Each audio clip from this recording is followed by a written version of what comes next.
Welcome to Below the Line, where we talk about working in Hollywood from the crew perspective. My name is Skid. I'm a former assistant director and your host. Quiet on the set. Welcome to season 25 of the podcast. Quick heads up for listeners, the release schedule is going to be somewhat fluid this season, but we've got some great episodes in the queue. I'm very excited to kick things off today with a conversation about Chief of War, the Hawaiian historical drama starring Jason Momoa. And my guest is production designer Jean-François Campeau. Jean-François, welcome to Below the Line. Thank you. Thank you, Kid. Nice to be here. Very glad to have you here. One of the reasons I'm excited about this episode is because I also have two very special co-hosts. First, Kalewa Correa. You're a curator of Hawaii and the Pacific with the Smithsonian Asian Pacific American Center. Welcome. Aloha, folks. Nice to be here. Also joining us is Halena Kapuni-Reynolds. You're a museum curator of Native Hawaiian history and culture. Really glad you could join us as well. Kevelina Kealoha Kako. Really great to be here too. This is going to be fun. Warning for listeners, this series finished its run on Apple TV Plus just this week. And today's conversation could potentially contain spoilers for the entire 9-episode series. Nothing is off the table when talking about production design. But first, Jean-François, you shared with us that you're also known as JF. Is it okay if we call you that?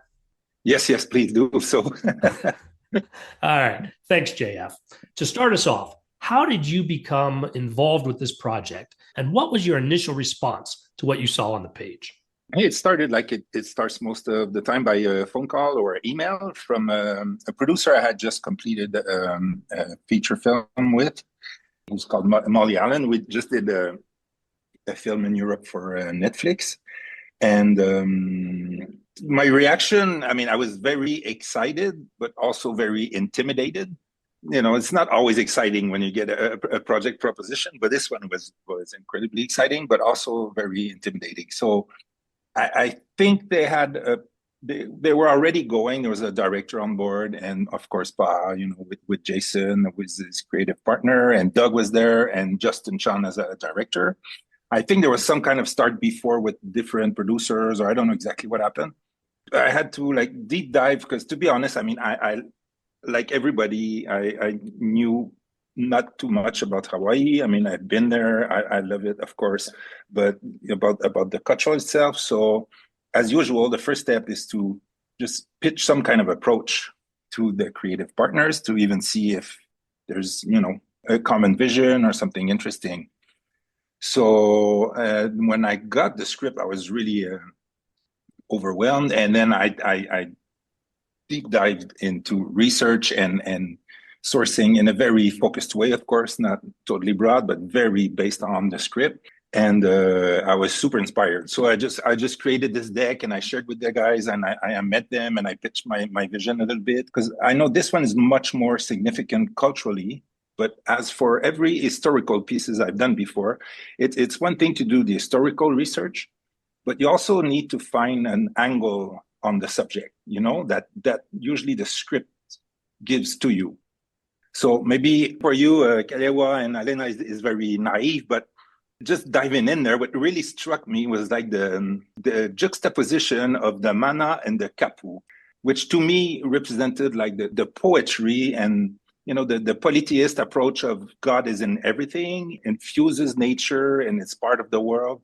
And the kapu that I kind of felt as a really man-made structure of laws that can, it's very common to all humans. But so there was this very, this juxtaposition and opposition, which I also felt in the script a lot, because you go from ultra-violence to poetry. And so that really struck me as it seems a little bit abstract, but it's just when you start designing or thinking about a show, you have to make constantly all kinds of decisions that are very subjective, that could be, left or right or this or that. So it's just kind of an inspiration that pushes you through. So that's what really struck me, and I thought was beautiful about the scripts and the culture in general. That's fantastic, actually, that you're able to get that through the script. Looking at, mana and kapu as a guide through the film, and looking at it as just sort of a way of life here that I think oftentimes people looking at pre-contact Hawaii don't often think about, that we had this society that was set up very structured with a very structured set of laws. So it's great that that was coming through in just the imagery in the script alone. Yeah, definitely something that I saw throughout the film as well, well, the series. And when you were talking about this juxtaposition, I could also see it manifesting in kind of the genre of war films, right? Because this is a film about a chief going to war. And so these extremes of violence and yet these beautiful moments of intimacy with people are something that you see within not just these kind of films, but experiences of war throughout history. Yeah, I think you're right. I mean, it's totally universal. So as you approach this material during that pre-production phase, JF, what assistance or what role was there, if any, for Hawaiian cultural advisors or folks who could help explain these concepts beyond just what was on the page? It was quite crucial because, we always every project starts with the research process, contemporary or historical, of course. So in this case, the Hawaiian culture being mainly oral makes the whole process a little bit different and more interesting. But to put it precisely in details, the first thing every crew member, anyways, of the art department had to do is spend numerous hours in the Bishop Museum, which was the first step for even, and we had great help there from Marquise, who you guys probably know. So we could reach out. And to be honest, I mean, it's went through me at the beginning, but there's a lot of departments involved in a show like this. I have a prop department, set decorator, there's the greens, there's the sculpture. So everyone had their own questions. And to be honest, sometimes the information came, I don't know exactly where, but we had the resources were provided. But Marquez was a great help at the beginning. We also had Keone Nunes. I don't know if you know him, but he was also a very resourceful help. And for all the keys, which I'm sure we'll talk about later, but we had Lionel Grant, who's a Maui in Aotearoa, and they basically used to, have more answers about very precise objects or proceedings, but also about the scripted. I mean, not just for us, but let's say there's the episode 5, I think, or 3, the wedding scene, for example.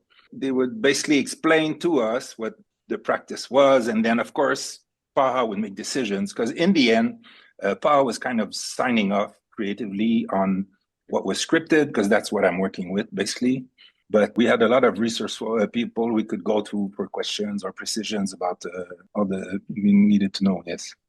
Did you feel that because the series itself is both filmed in Hawaii and in New Zealand, did you feel that there were very much cultural similarities, or were they very different when you had to actually navigate those sort of cultural norms from the two different spaces that you guys were filming? I think what struck me is the similarity and the relationship between the cultures that I really lived. What was really difficult was, honestly, when I got to New Zealand, it's not like I was an expert in Hawaii, but I've been there for, a few weeks. I scouted a lot, been to all the islands. I know the landscapes. We discussed these subjects.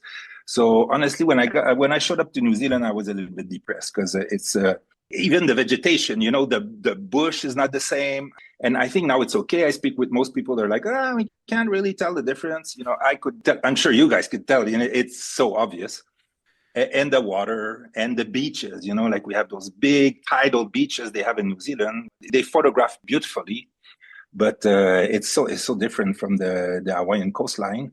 But I think in the end it blends in nicely. But culturally, no. I mean, it really was intricate, and the way I think. Anyways, we had a lot of Maori cast on the show, so it just made total sense. I don't think that probably wasn't the initial reason we ended up in New Zealand, which was much more practical and down to earth.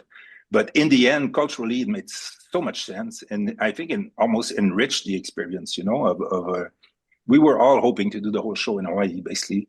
But I don't think culturally it hurt it from my very modest point of view. I'm not, but I don't know what you guys think, but if you feel it in the show. But JF, I'm a guy who couldn't tell the difference between the scenes shot in New Zealand, but these guys, as you alluded to, they did notice the difference. All three of you talk a little bit about what was different for someone who's going back and watching it again, and kind of the challenges of knitting these different locations together. I'd like to hear more about that. Well, I think for folks who grew up in Hawaii, I mean, if you grew up in the place, you're gonna know where some of these locations are, and recognizing that it's a Hollywood production, like you're not gonna get the exact places right for all kinds of various reasons. But, in terms of getting the essence of Hawaii and some of the landscapes that a lot of these events took place on, I think the film really does capture all of these different facets of Hawaii's geography. I also noticed, JF, in another interview you did, that you talked about creating these juxtapositions and even in the environment for those different kingdoms, which was really exciting to see, right? Because again, it's also trying to expose people to these different, maybe not so familiar environments when they think of the image of Hawaii in their minds. Honestly, that was my big fight and one of the big loss of not shooting everything in Hawaii. Because it's, as you say, it's difficult, to differentiate and also the reshoot was that kind of was part of the reshoot issue, because I think that's not me, but the higher ups people and the scenario realized that we had to create a little bit more clarity in the geopolitical aspect of what was going on. At the beginning, we thought we would do a Kauai, the Hokulea temple or a big landmark like that, which we had a perfect location in New Zealand. It was like a dream, And I know Jason sent it to numerous people in Hawaii who they said, yes, we would go for that. It totally makes sense. But then the story shifted and we decided to be pre-Hokulea, before the temple, the Heiau was built. We kind of lost that. That was a big landmark that would have helped us. So I think one of it kind of, so building in the reshoots, building Kahu in the stronghold, which kind of was a liberty a little bit, but it just anchored the story a little bit more geopolitically, because then you would establish the death of the king, and then you understand what's happening between, Kamehameha and what's the god of war and the power that's split and all we kind of, how would I say, we used geopolitics a little bit to compensate the lack of being able to shoot every island like it would have been so perfect to do, which in our production side of things, it would be totally impossible or extremely prohibitive. Just for the listeners, for their context, so what JF is talking about is a temple that was constructed on the west side of the island of Hawaii called Pu'ukohola. And it is one that Kamehameha I instructs his people to craft as part of his conquest. But, JF, if you were able to have that scene with Pu'ukohola and build out that set, can you imagine kind of what were some of the thoughts that you may have had when you were initially thinking about that? Like, how would I build out this huge heiau for these particular kinds of scenes? I mean, I was super excited, I mean, I remember one day I went there a few times, obviously, and once with Jason and the gang, and there's one point of view down the coast where you drive and you see it from a distance. There was just like, okay, just don't mess it up, But I was in pre-prep before we would. So my main concern, I mean, Herb Kani, the painter and waterman, I mean, his paintings are great of this article. I don't know if from a historic point of view for you guys this is valid, but to me I thought it was super rich and super inspiring. So we were like ambitious. I mean, we had the hilltop. We were almost building, like 2/3 of the scale. It was so that was replaced basically by Koala temple that you see in the series just by the cliff, because they decided to tell the story of Kamehameha a little bit, previous to, as you said, the unification of all the islands and all that. Since we're on the topic of the temples, it might be great if you talk a little bit more about what it was like to create the Koala Temple set, because a lot of the sets that you were creating for this were built and you didn't rely a lot on those digital effects. What was that like? As you said, the idea was to try not to rely on visual effects as much as possible, to stay, at least if it wasn't, in this case, I mean, for some of the sets we were in Hawaii, but this one not, to at least have the coastline, the proximity to the water, be in nature. It just went with the thing I was saying at the beginning about the mana, as a concept of designing stuff, it just meant trying to at least shoot in the elements and be exposed as much as possible, at least, so because we always tend to do differently on big, the bigger the production gets, the more you're driven to shoot either on stage where it's totally controlled, or at least a backlot where you control absolutely also all the elements. So of course, it's a big challenge for a production to shoot big sets with numerous casts on natural events. This location was particularly tricky on numerous sides. Geologically, because we're right on the cliff, it looked quite scary from the water. We looked like we could have landslides anytime.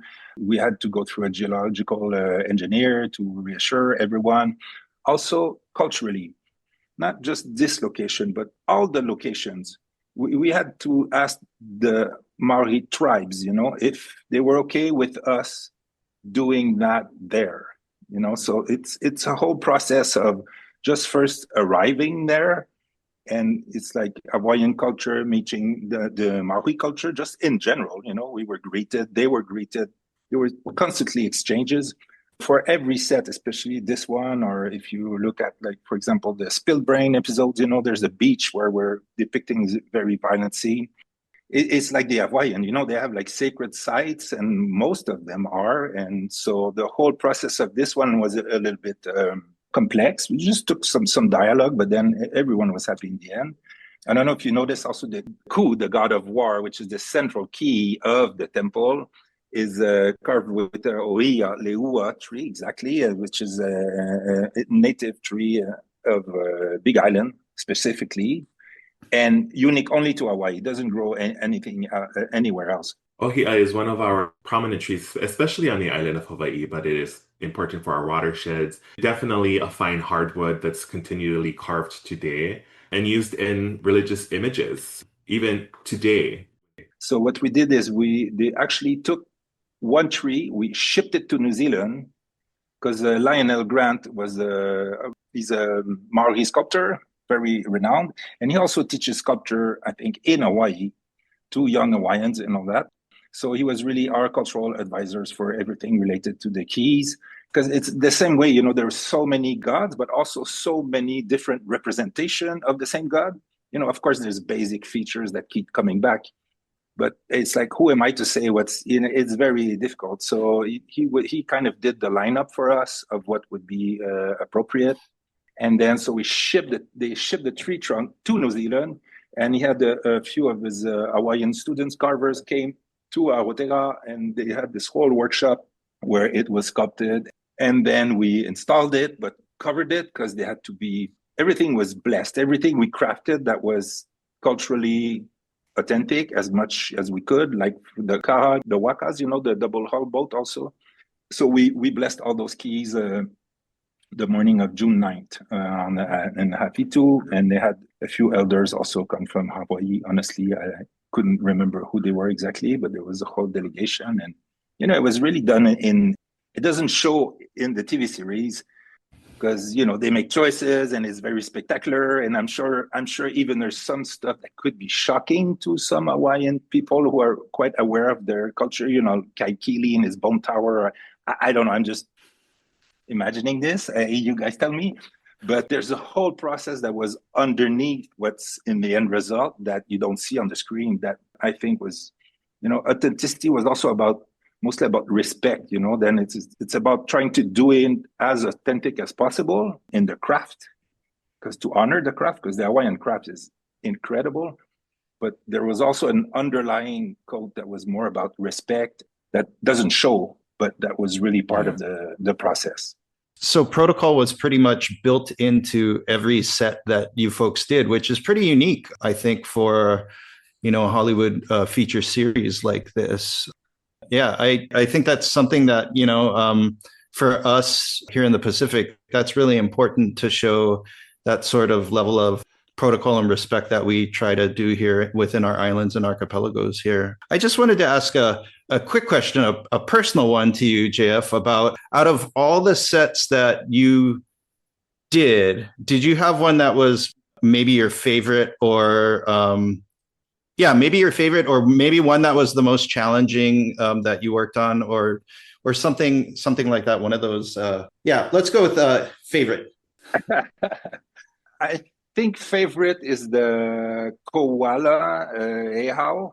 I think just for the complexity, and I mean I had to fight for it a little bit, and shooting on that location, and yeah, I would say my favorite one. There's also really small sets, like for example, during the wedding scene, there's like a mating hut, so where we had to create this way of representing. It's almost like you have to show the villagers that the king, they're actually trying to copulate, because we want to hear and all that. So, I mean, in a very metaphoric way to play with the kappa and the kukui nuts. And so that small set I really enjoyed also drawing. Yeah, the most challenging, I'd say, would be the Kahu stronghold, we call it. I realized it's probably I know there was giant huts, like just for the canoe storage huts, for example.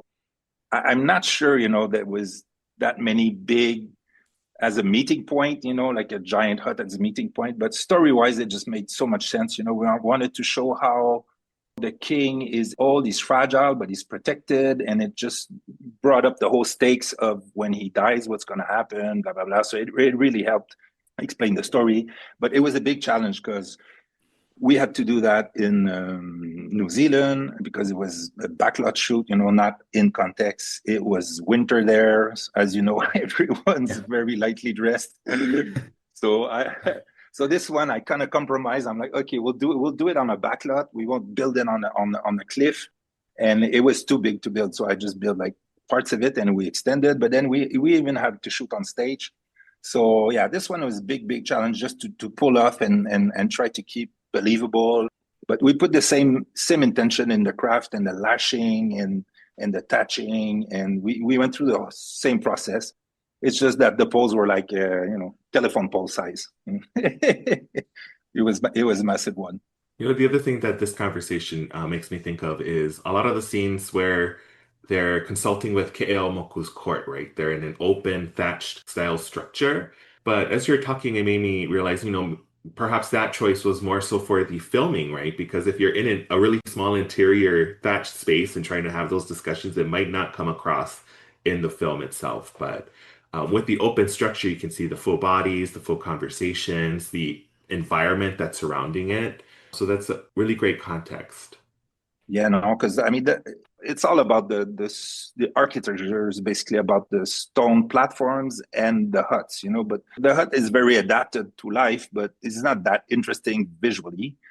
So the stylistic bias I took was to always try to exploit more the open gable side of the huts. Like you see the spectator hut, for example, so because if you don't do that, or else you end up with just basically touching in a very low line, and even there's stuff we compromise, like I remember the advisors, cultural advisors would tell us stories about if the higher rank the person was in the hut, like a royal hut, for example, a sleeping hut, the lower the door would be. Because then you had to bend so much down to get in, it would put you in a submissive position, so to cut the danger a little bit. But, when you want to shoot that, it's just end up in a black hole. So we really exploited the open gable of the huts, trying to create graphic rhythm also with structure. I mean, we played with the stronghold is a good example, like where you have a cross gable. I tried to push it as much as, it made sense, but just to keep it visually appealing and, as you say, open to the outside as much as possible. JF, you mentioned in passing the Bone Tower, which was a central part of what was set in Oahu. While you didn't say that was your most complicated set, in the context of everything we've been talking about, I just imagine that there was a lot to pull that off and a lot of discussion about how you were going to pull that off. Can you go deeper into sort of what it took to make the final decisions and get that on film?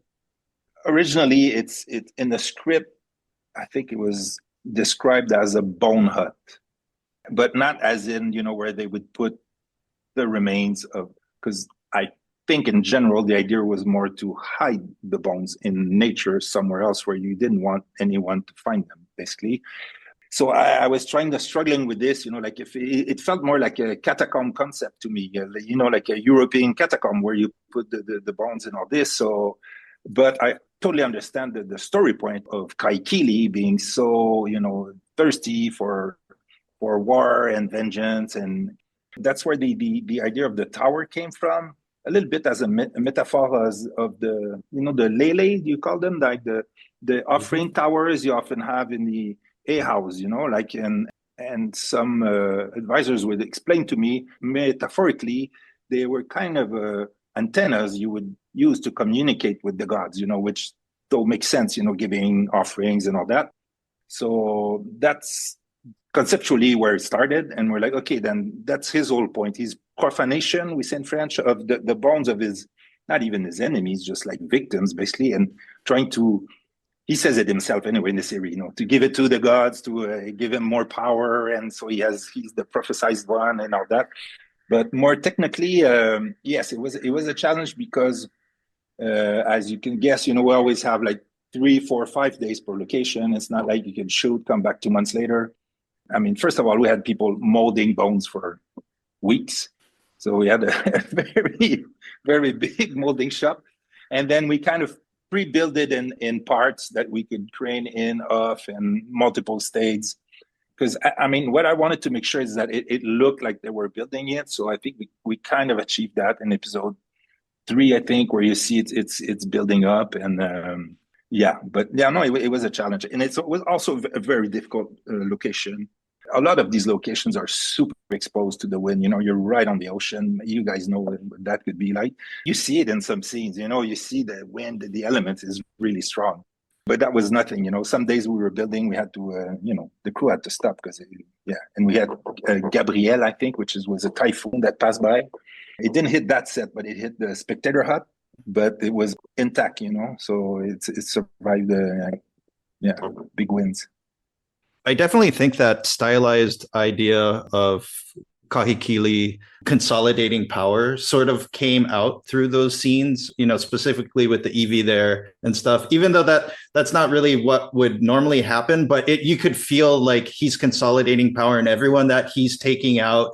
He's adding to his tower and basically, trying to fulfill that prophecy that he thinks he's a part of. But yeah, I think that shone through in those scenes.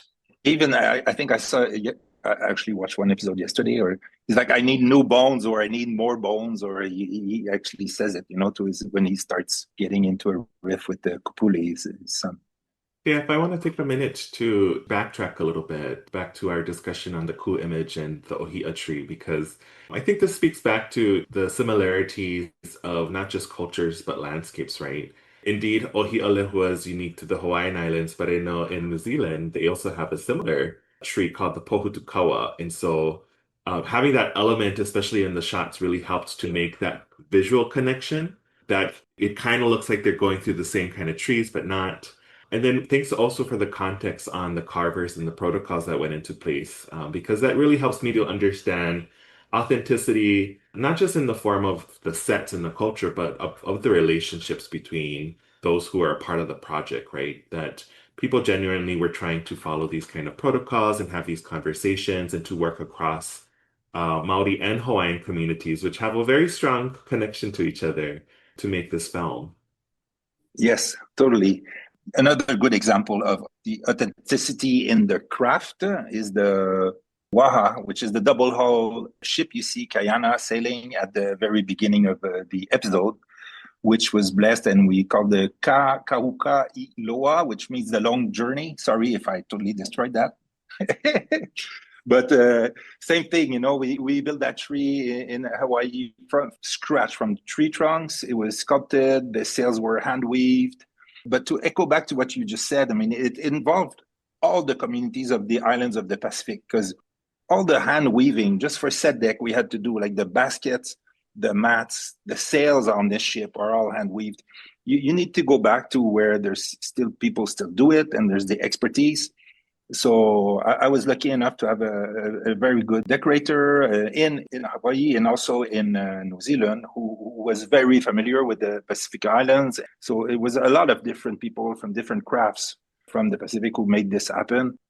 And same thing with that boat. I mean, we built it from scratch. We had the ceremony. We blessed it. It's, I think, in June 2023. Like 16 people got on it in Oahu, just in that little port, and had a ride. Yeah, we did a second one also. But for the rest, a lot of stuff we cheated. But yeah, this was one of the things I'm pretty. We were all pretty proud of. I think they're all like standing by in New Zealand somewhere. Or no, actually, these are in Hawaii because we brought them back for the reshoot. It was interesting while I was watching the series that some of the forest scenes and stuff, while I know that they're in Aotearoa, because we've had so much habitat loss here in Hawaii, it got me thinking that perhaps some of our forests actually look like this. I know we have very similar ferns, maybe not as tall as they have in Aotearoa, but it did get me start to think about, we're talking about stories that are coming from pre-contact Hawaii and their oral stories. And just to reimagine the landscape in my own mind, sort of through this series, kind of, just got me thinking about maybe there was stuff here that was happening that we no longer see because of all the change that we've had in our island. So I thought that was kind of interesting to really think about environment and ecosystem loss through this film as it's telling this historical story too, as a modern day place in the Pacific, So I thought that was something that got me thinking and wanting to research more even on environment, about the pre-contact stories about what environment was like, because there's that focus on the iliahi tree and sandalwood. And so I think that that's a great scene about talking about trade and what was happening and why people were really here and what they were looking for. So I don't know if you want to speak to anything about the iliahi scenes or any of the environmental scenes. Yeah, for sure. I mean, just like you just said, going back to what I said before, my first contact arriving there, scouting was a little bit, I wasn't positive.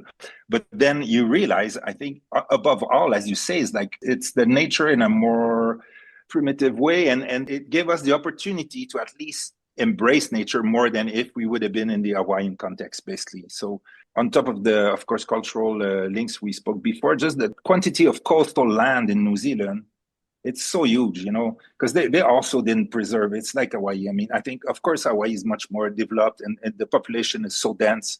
There's like, 3 to 5 million people in New Zealand or something like that. 3 million, it's very tiny. And the coastline is massive. So the good side is you let go a little bit of very maybe encyclopedic reference to vegetation or but then, and also what was exactly the vegetation, as you just said, Kalewa, and end of the 18th century in Hawaii, maybe not exactly what we're thinking of. So I think in the end was good to take that liberty, but to be able to shoot much more in nature, close to a big center, which would have been really difficult, or you go to Big Island, you're like, okay, let's just bring this massive production and shoot it all there, which would have been great, and which I thought I was signing up for, but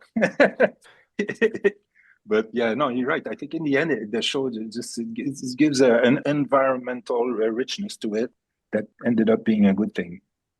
Shifting a little bit to another set, thinking of the battle scenes on the lava fields, because there's so much lava. Where do you decide to have these scenes? Like, what were some of the things you folks were looking for in preparation of those? This was, this scene is a Jason directed episode. So he was adamant about shooting that for real in Hawaii, not negotiable. And the thing that's a little bit weird is that we did that at the very beginning because the plan was to shoot everything in Hawaii. But then we're like, okay, if we need to do some of it in New Zealand, I needed time to build because I think also everyone kind of underestimated, as Kalewa said before, there was the intention of also show that it's a civilization, there's builds, there's structures. I mean, I would have liked to do even more. There's some VFX shots. We try to avoid VFX, but just to give that aspect, where you feel there's dwellings, there's agricultures, there's irrigation, it's a whole system, there's a whole structure, So basically, to go back to the question, we had to decide, what to shoot in Hawaii and what to build in New Zealand. The logic quickly came that, all the bigger builds we will do in New Zealand, in context, in nature, by cliff, by the ocean. But Jason really wanted to shoot that in Kahu, right there, just by the ocean.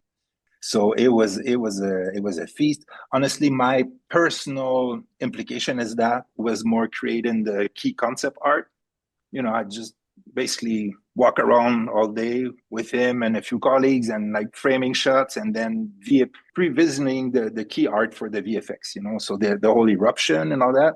On the day, it just involved like, massive amount of flame bars. They put in the cracks of the lava so many mats VFX had to erase, because imagine all these guys throw themselves on the rock all day long. It was so, but at least the environment and the energy was there. And it's crazy because just the night before we were supposed to shoot, Mauna Loa, I think, or I don't know if it's this one or the other volcano, erupted. I know you guys are used to it, but this time it was in 2022 during October, I think. It was a little bit bigger, there were ashes and people were worried. There's warning, better to stay home, not to go there. So they canceled the shoot for 1 or 2 days, I don't remember. So they all saw it like a sign from, Jason and Paul were like, oh my God, what's this? But then it also had implications because we lost 2 days in Hawaii. Then I was hoping to shoot Ninole Cove, the other side, which is beautiful, where the black lava meets the ocean and there's vegetation. It's so beautiful. But we had 2 days planned there for the Kahu scenes, which ended up in New Zealand. Which that was the most painful, trying to depict Kahu in New Zealand was like, it's really hard. So, but at least we got the lava battle was spectacular and all in context. I love that you mentioned the Mauna Loa eruption and how you folks are filming when this happened, because this is a mountain that doesn't erupt every year. It's every few decades. I was actually living in Volcano Village when it happened, and so I could just see the red glow behind my house. I want to spend a little bit of time on that, going to these really special places for production and these kinds of events happening. Were there any other instances where maybe we can frame it as nature responding to the filming on set in these places? Did you have any other experiences like that? This was the most striking one for sure. The other one was I mentioned briefly before, but the Gabrielle typhoon in New Zealand was pretty spectacular also. It was, we had to stay home for a day. Basically, the whole city, Auckland, was shut down. You couldn't even go out because there were massive floods. But I say that no, the volcanic eruption is definitely much more symbolic. But you see, it just made it was a whole subject. Basically, even the relationship with nature and the sets and all that. So the one in Hawaii was even much more special, but I was hoping to bring up a different set and talk about like maybe what the feeling on that set was when you guys did the shoot, which is specifically the Metcalf set where he ends up taking grape shot, putting it into the cannons and firing into the village, right? I mean, basically that is the account of Metcalf and Oluwalu, which is supposed to be on Maui, but my understanding is that they took a little bit of liberty to show it on Hawaii Island, so it would be Kaiana seeing the results of Metcalf's expulsion and stuff. So just more from I wanted to kind of get like, what was the air on the set when you folks were actually filming that, or what were the feelings on that set? Because that is such a significant part of Hawaiian history and really some of the, I wouldn't say first contact, but contact between, traders coming in and that type of interaction where you have these people coming together. So when you folks were filming that, like what was the air on the set? To be honest, I live more the process of the prep, than the shoot itself. But as I mentioned that before, I mean, I think first off, just narratively, like the way it's depicted in the series, I think in reality, the Hawaiians actually went out on the water to the ship, I mean, that's what I heard anyway. I don't know if the recollection, but they kind of were attracted to it basically on water, so which was way too complicated to stage for us. So that was one compromise. The island, as you say, was another one. But for me, when I realized how serious, I mean, what I feel in your question, like to be reenacting this, I felt it more when I saw it, finished the scene, and also the prep, where we had the discussion with the Maori tribe who were on this piece of land, which is very special. And that's what we wanted to depict and the way we wanted to do it also. I mean, so there was a whole discussion about what is it we're talking about, which I think we got the sympathy, on that side. That was fine. And then how do we do it? Because we're also doing it in a very sacred place, and you don't want to start putting squibs and explosions everywhere. So it was very delicate ballet of what's possible and what's not, and also the production, reality of it, of pulling it off. No, I didn't have the chance to be physically there when it was all being shot. I missed that one. So, JF, thank you again for this wonderful conversation. I've learned a lot about the set production and design for Chief of War. And, to end, we just wanted to give you an opportunity to reflect a little bit more on the series. What do you hope Native Hawaiian and Pacific Islander audiences will feel when they see the world you've created on screen? It's kind of twofold. I hope they feel a lot of respect and care and the way things were depicted. I hope like I was saying before, the whole layers of the process that are not actually on the screen kind of breathe through it, and you kind of feel it in the way things are depicted, and the craft and the architecture and all that. I also hope it's I mean, I think Paul and Jason said that anyways. I mean, the whole idea also is if the Hawaiian and all the Pacific Island people, the culture, they feel more empowered to put their culture up front and to do large scale projects, putting it up front and putting it en valeur, we say in French. That would be great, I mean, the metaphor, the parallel is very weak, I'm like a French Canadian, but it's the same thing, it's like when, I'm not trying to trace any parallel, but just culturally, mass culture versus a bit more specific culture.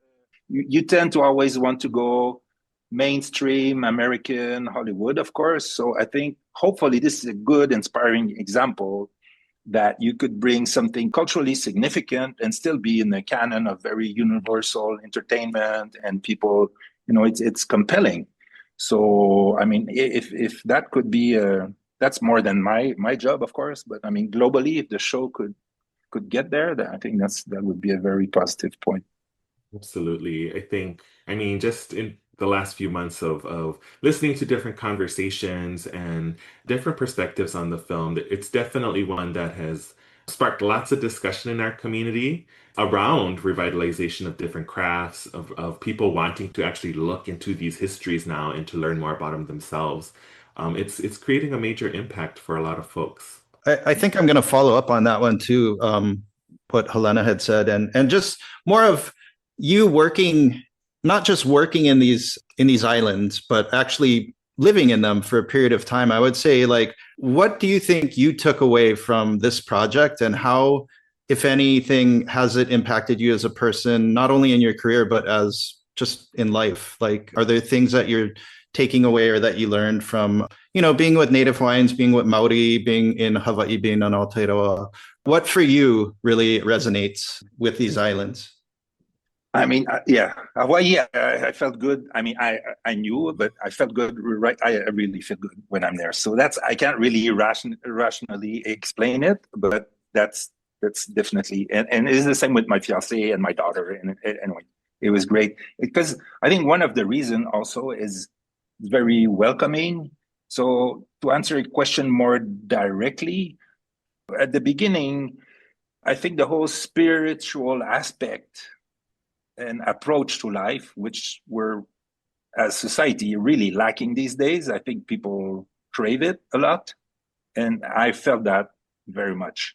I'd say the openness to the other, which was crucial, because I felt they were open to me, but just the way that the Hawaiian would open to the Maori and vice versa is also a very good lesson.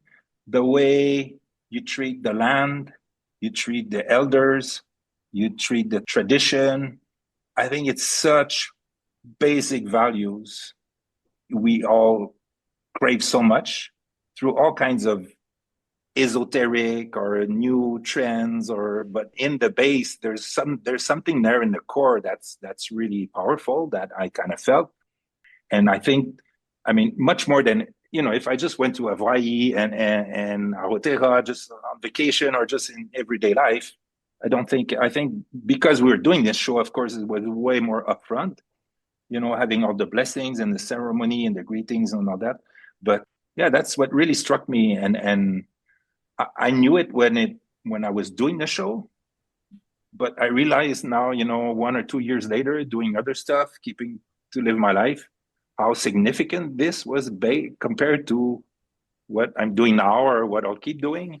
So, no, it was huge. Honestly, I don't want to be too esoteric and say it changed me and all that, but it was really a life experience. It wasn't just like, there's all the other stuff I've done, and there's this one, and I think that's a big part of the difference between these projects and all the other ones.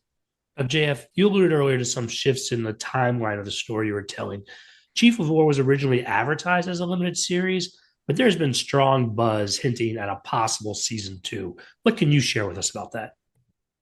Not much, honestly. I don't know. I mean, everyone's hopeful. Seriously, I know it's an expensive TV show to make. That's for sure. But yeah, that would be great. I mean, I couldn't hope more, and also to get the chance to, because it was quite challenging, and we learned a lot of stuff doing it. Usually we kind of master the craft of stage, backlot, you read a script. It's you know how things get done. This was crazy. We had to kind of invent how we did it, but to get the chance to do that a second time, knowing exactly that would be perfect. So I think we could make it even more beautiful, and they would probably get much more for their money. So hopefully, but I have no scoop for you. All right. Well, while we wait for an announcement on that, JF, where next are we going to see your work? I think it's going to be a series on Netflix I'm doing here in Europe right now, and it's based on a 1920 novel called The Age of Innocence. So it's a Scorsese movie that was done in 92, I think, and we're redoing. I can say that because I think it's out there. But so basically going back to the novel and reinterpreting so totally, it's still historic, but totally different. Well, good luck with that. Thank you. One last question for Halena and Kalewa. If people are interested in learning more about this historical period and Hawaiian culture in general, are there any resources you guys can suggest for folks where they might go? Yeah, certainly. There is a book that recently came out that is a revision of, well, it's not a revision, it's more of a retranslation of an account of Hawaiian nationhood and the establishment of the Hawaiian nation under Kamehameha I by one of our historians called Samuel Kamako. He was a 19th century historian, but they've re-released his text with new translations. So the title of that book is Ke Kumu Aupuni, the Foundation of Hawaiian Nationhood. If you want a comprehensive rundown of all the events that took place, this is the book you'd want to get. Yeah, and there's a second book by a Hawaiian historian, John Papa'i'i, called Fragments of History. That is a fantastic, smaller book, not quite as comprehensive, but he took a different look at some of these traditions that we see throughout the series. It's a great reader to kind of get an idea of what was happening pre-contact. For those who are interested in those books, I will list the titles and authors in the show notes.